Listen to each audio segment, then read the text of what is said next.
Okay, so this video is going out to all my moms out there, you know, the ones of us who are going absolutely bat crazy because our most cherished possessions, who we would absolutely die for, are driving us absolutely bonkers. I have a few tips that I've learned over the years because let's be honest, that whole what to expect when you're expecting thing was great, but it lasted about 3 weeks, okay? So these tips work whether your child is 2 or 22. They just work. So the number one complaint we have is that our kids just don't listen to us. Like, why will they not listen to us? Easy solution. Pick up the phone. You don't even need to call anybody. Just the act of putting a phone to your ear, I promise you, your kid will listen to every single word that you are saying. It's a beautiful thing. As easy as getting your kid to talk to you. If you want your kid to talk to you, go to the bathroom, take a shower or a bath. Just the act of you going to the bathroom and shutting those doors provokes something inside of them all of a sudden that makes them want to talk to you. And the longer you stay in there, the more they talk. It's weird, but it works. Now, let's move on. Leftovers. Kids will not eat leftovers. Drives us nuts. What's for dinner? Leftovers. There's plenty there. It was good last night. Why don't you like it? But no, I don't want to eat leftovers. Easy.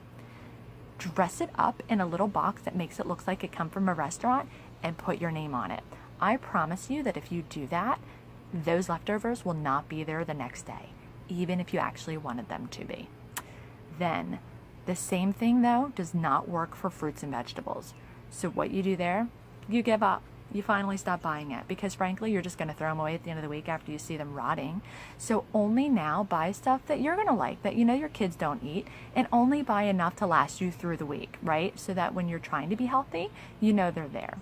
I promise you that if they do that, when you go to grab one of those fruits or vegetables the next day, they won't be there because your kids will have seen you so thoroughly enjoying them that now they will want one for themselves. Want to hide something? Easy. Put it underneath something. Don't go putting it in some drawer, stacked behind something, whatever. Kids will rummage, but they won't pick stuff up. So you know what's even better? Hide it in their room, underneath their clothes. Kids don't pick things up. Are you crazy? They'll never find it. Last, if you want some peace, get your kids mad. I mean, not on purpose, but actually warn them of the consequence that's going to be laid down if they make the decision you're telling them not to make. And warn them like 100 times. Like the more you warn them, the better, right? And then actually follow through with that consequence. You want to see rage, the rage will ensue and you won't hear from them for days. So you'll get some rest. The most important tip for any mother, that no matter what time of day or what day of year it is, always have one of these babies on you. Because you can fill it with whatever you need at that time if you catch my drift, and nobody has to know.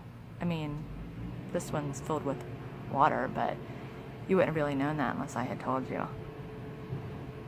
Enjoy.